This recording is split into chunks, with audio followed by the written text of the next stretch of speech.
Hi guys, welcome to our channel mister Sisindri. Big boss Telugu season 9 గత సీజన్స్ని మైమరిపిస్తూ అద్భుతంగా ముందుకు సాగుతుంది. ముఖ్యంగా ఈ సీజన్లో బిగ్ బాస్ ప్రతిరోజు కొత్తగా ఉంచడానికి తీవ్రంగా ప్రయత్నం చేస్తున్నాడనే చెప్పవచ్చు. ఈ ఆలోచనలో నుంచి పుట్టిందే ఇప్పటి వరకు ఎలిమినేట్ అయిన కంటెస్టెంట్స్ని మళ్ళీ తిరిగి హౌస్లోకి తీసుకువచ్చేలా చేయడం.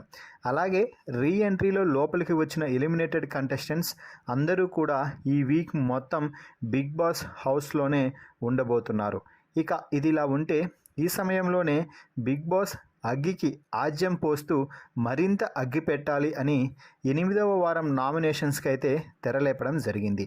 దీంతో రీఎంట్రీ కంటెస్టెంట్స్ అందరూ కూడా తమ పాయింట్స్ చెప్తూ ఒక్కొక్కరిని చీల్చి చెండాడారు అని చెప్పవచ్చు. అయితే ఇక్కడ ట్విస్ట్ ఏమిటి అంటే రీఎంట్రీ ద్వారా బిగ్ బాస్ హౌస్లోకి వచ్చిన 6 మంది కంటెస్టెంట్స్ అంటే మర్యాద మనీష్, హరిత హరీష్, భరణి, ఫ్లోరా, ప్రియా, శ్రీజతము ఈ 6 మందికి మాత్రమే నామినేట్ చేసే అవకాశాన్ని బిగ్ బాస్ కల్పించాడు. సో ఇక నామినేషన్లో భాగంగా ముఖ్యంగా మాస్క్ మ్యాన్ హరీష్ ఈ సీజన్ టైటిల్ రేస్లో ఉన్న తనూజాని నామినేట్ చేసి ఒక్కో పాయింట్ ఒక్కో బుల్లెట్ అన్నట్టుగా దింపి పడేశాడు. తనూజ గారు, మిమ్మల్ని హౌస్లో చూశాను, బయటకు వెళ్ళి టీవీలో కూడా చూశాను. మీరు చాలా ఓవర్ యాక్టింగ్, డ్రామా ప్లే చేస్తే క్వీన్ అంటూ తనూజపై రెచ్చిపోవడం జరిగింది. నువ్వు గెలిచిన ప్రతి గేమ్ కూడా ఎవరో ఒకరి సపోర్ట్ తీసుకునే గెలిచారు, కానీ మీరు మాత్రం అది ఒప్పుకోకుండా అందరికీ నేనే హెల్ప్ చేశాను, అందరూ నా వల్లే గేమ్లో గెలుస్తున్నారు, అందరూ నా సలహాలే తీసుకొని ముందుకు పోతున్నారు అని అనుకుంటున్నారు. మరో ముఖ్యమైన అంశం ఏమిటి అంటే నేను గమనించింది ఇది ముఖ్యంగా మీరు మాధురితో పెట్టుకున్న బాండింగ్ ఏదైతే ఉందో అది పచ్చి అబద్ధం.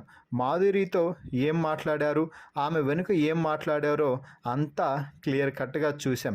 ఆమె ఎలాగూ టార్గెట్ చేస్తుంది అని తెలిసి, ఆమెతో వాదించలేను అని తెలిసి కావాలనే మాధురితో ఒక ఫేక్ బాండ్ అయితే క్రియేట్ చేసుకొని అడుగులు వేస్తున్నారు. ఎవరైనా నీకు ఎదురొస్తున్నారు అంటే వారిని బాండింగ్స్తో కట్టి మీ కాళ్ళ దగ్గర కట్టేసుకుంటున్నారు. ఇదే జరుగుతుంది. ముందుగా భరణి గారు కానీ ఇప్పుడు మాధురి గారు కానీ అంటూ రెచ్చిపోయాడు మాస్క్ మ్యాన్ హరీష్. ఇది నీ అసలైన సేఫ్ గేమ్. ఈ సేఫ్ గేమ్ని పక్కన పెట్టి నీ ఒరిజినాలిటీని చూపిస్తావని మేము అనుకుంటున్నాము అంటూ మాస్క్ మ్యాన్ రెచ్చిపోవడంతో మాస్క్ మ్యాన్ కంటే డబుల్ హీటెడ్ ఆర్గ్యుమెంట్తో రెచ్చిపోయింది తనుజ. మీరు చెప్పిన పాయింట్స్ ఇంతకుముందు చాలామంది చెప్పారు. ఇవే పాయింట్స్ మీరు ఇంత ఎలిమినేట్ అవ్వకముందు కూడా చెప్పారు. అప్పుడు ఇప్పుడు ఎప్పుడు కూడా నేను ఒకే మాట మాట్లాడుతున్నాను. అది ఏమిటి అంటే నేను ఈ ఇంట్లో ఎవరి సపోర్ట్తో గేమ్ ఆడటం లేదు. సపోర్టింగ్ గేమ్ వచ్చినప్పుడు మాత్రమే నాకు సపోర్ట్ చేయండి అని అడుగుతున్నా. అది మీరైనా నేనైనా ఎవరైనా చేయాల్సిందే. ఎందుకంటే ఈ ఇంట్లో సపోర్టింగ్ లేకుండా కొనసాగడం అనేది అసాధ్యం. ఇక మరో ముఖ్యమైన విషయం మీరేమన్నారు, ఎవరైనా కొంచెం స్ట్రాంగ్గా ఉంటే వారితో నేను దోస్తీ చేసి నా కాళ్ళ దగ్గర కట్టేసుకుంటాను అన్నారు. అంటే పాపం వాళ్ళు ఏమైనా చిన్నపిల్లల, వాళ్ళేం తెలియదా? వాళ్ళు వాళ్ళ గేమ్ అయితే ఆడుకుంటున్నారు కదా, నా గేమ్కి ఏమైనా ఎఫెక్ట్ అవుతుందా లేదా అని చూసుకుంటున్నాను. అలాగే నేను వారి గేమ్కి ఎఫెక్ట్ అవుతున్నానా లేదా అనేదే చూసుకుంటున్నాను. ఎవరి గేమ్ వారు ఆడుతున్నారండి. ఇక్కడ ఎవరు ఎవరిని ఎఫెక్ట్ చేయలేరు, చెయ్యరు కూడా.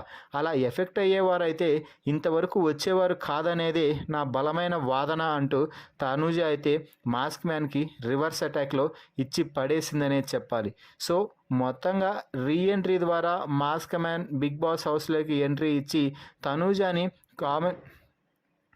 నామినేట్ చేయడంపై మీ అభిప్రాయాన్ని కామెంట్స్ రూపంలో తెలపండి. అలాగే తనూజ అలాగే మాస్క్ మ్యాన్ హరీష్ మధ్య జరిగిన ఆర్గ్యుమెంట్లో ఎవరు కరెక్ట్ ఎవరు తప్పు అన్నది కూడా కామెంట్స్ రూపంలో తెలపండి. మరిన్ని బిగ్ బాస్ లైవ్ అప్డేట్స్ కోసం మన ఛానల్ని చూస్తూ ఉండండి. Please subscribe our YouTube channel mister సిస్ంద్రి.